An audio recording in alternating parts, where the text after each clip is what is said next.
देखिए सबसे पहले हम जब भी आईडी ओपन करते हैं तो इस तरीके से हम डालते हैं, गूगल पे डालते हैं हम safeshopindia.com डालते हैं हम, और safeshopindia.com डालने के बाद हमारी इस तरीके की वेबसाइट खुल जाती है जिसमें एक कॉलम आता है, एक और डायलॉग बॉक्स बोल सकते हैं इम्पोर्टेंट नोटिस का, तो इसे अपन को क्रॉस कर देना है, राइट। इसके बाद आजकल एक ये नया और आने लगा है, तो यहाँ देखिए ऑप्शन है, इस पे भी आपको जाके क्रॉस कर देना है। तो अब हमें क्या है, आईडी अपनी ओपन करनी है। तो जैसे ही हम डीएस होम पेज पे गए या लॉगिन पे गए, जिससे भी आप करते हैं, मैं जिससे करती हूँ बता रही हूँ, जैसे मैं एक टेस्टिंग आईडी मेरी है वो मैं आपको बता रही हूँ कि वो टेस्टिंग आईडी हमने बना के रखी है। जैसे ये देखिए एक आईडी है, आपने आईडी डाली, अपना हर व्यक्ति की एक पर्सनल आईडी होती है जो सभी लोगों को मालूम है। अगर आपको नहीं मालूम है, आप अपनी अप्लायंस से बैठ के इस आईडी के बारे में पता करिए। उसके बाद हर व्यक्ति का अपना अपना एक पासवर्ड होता है, तो मैं इसमें अपना एक पासवर्ड डालती हूँ। आप देखिए ये पासवर्ड मैंने डाला।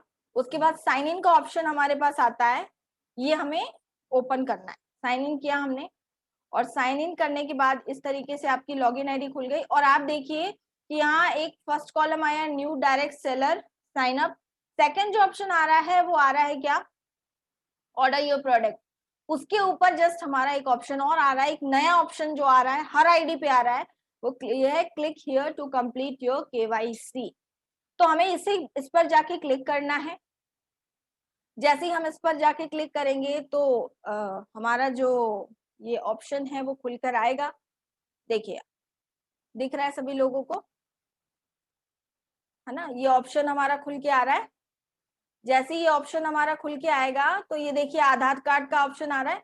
देखिए इसमें driving licence, passport and voter card, ये चारों चीजें दिखा रही है, बट मैं आधार कार्ड से आपको करके दिखाती हूँ। ये जैसे मैंने अपना एक आधार कार्ड डाल के रखा है, ठीक है। तो ये आधार कार्ड, जो भी नंबर आपका नीचे जो नंबर होता है आधार कार्ड का हर व्यक्ति का एक पर्सनल आधार कार्ड नंबर होता है जो लिखा होता है उसके आधार कार्ड पे, आपको वो डालना है। ये आपको कैप्चा मिलेगा, आपको कैप्चा डालना है। अगर ये ध्यान रखना है, ये कैप्चा हमें ध्यान से डालना है। अगर कैपिटल सी है तो कैपिटल सी डालना है, अगर स्मॉल सी है तो स्मॉल सी डालना है, ठीक है। अभी इसमें देखिए सारी चीजें कैपिटल बता रहा है, तो हम कैपिटल में डालेंगे सी पी के आई, ये चारों कैपिटल है। उसके बाद हमारा 2 है। अब ये डाल के हमें यहाँ ये 2 कॉलम हमें दिए हैं टर्म्स और कंडीशंस का, जो हमें एग्री करना है, जिसमें क्लिक करना है, और इसके बाद हमें यहाँ जाकर सबमिट कर देना है। ये हमने सबमिट कर दिया। यहाँ तक समझ में आई आप सभी लोगों को, ठीक है। अब जैसे आप सबमिट करेंगे तो आपके पास आपका जो आधार कार्ड है जिस नंबर से लिंक होगा, उस नंबर पे कंपनी की मतलब जो भी लिंक होगा उस पे एक ओटीपी आएगी आपके पास, ठीक है। तो मेरे पास ओटीपी ऑलरेडी आ चुकी है रजिस्टर्ड नंबर के हिसाब से, तो मैं उस ओटीपी को डाल रही हूँ। ओटीपी भी दिख रहा होगा आपको ना,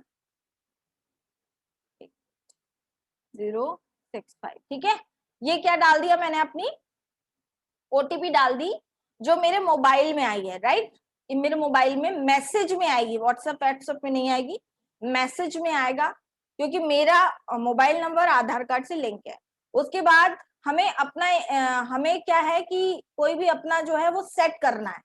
जैसे मान के चलते हैं हम यहाँ सेट करते हैं 1 2 3 4, ये हमने अपनी मतलब 4 डिजिट का नंबर, कोई भी नंबर हो सकता है, मतलब आप जो आप याद रख सकते हैं वो नंबर हो सकता है, आपका डेट ऑफ बर्थ हो सकता है, आपका एटीएम पासवर्ड हो सकता है, जो आप चाहते हैं, मतलब ये आपको किसी को नहीं बताना है, ठीक है। तो एक मैंने नॉर्मल कैजुअल रख लिया है 1 2 3 4, 4 डिजिट रख लिया है। अब इसके बाद जाके इसे मैं वापस से क्या कर रही हूँ, सबमिट कर रही हूँ। जैसे ही मैं इसे सबमिट करूंगी, ठीक है, तो कंपनी का आ जाएगा, देखिए आ गया अप्रूव एंड फाउंड ओके, ठीक है, मतलब आपका केवाईसी अपडेट हो गया है। तो इस तरीके से आपको अपनी केवाईसी अपडेट करना है। ये बहुत जरूरी है केवाईसी अपडेट करना। जरूरी इसलिए है केवाईसी अपडेट करना क्योंकि आपका प्रोडक्ट ऑर्डर नहीं होगा अगर आप केवाईसी कंप्लीट नहीं करते।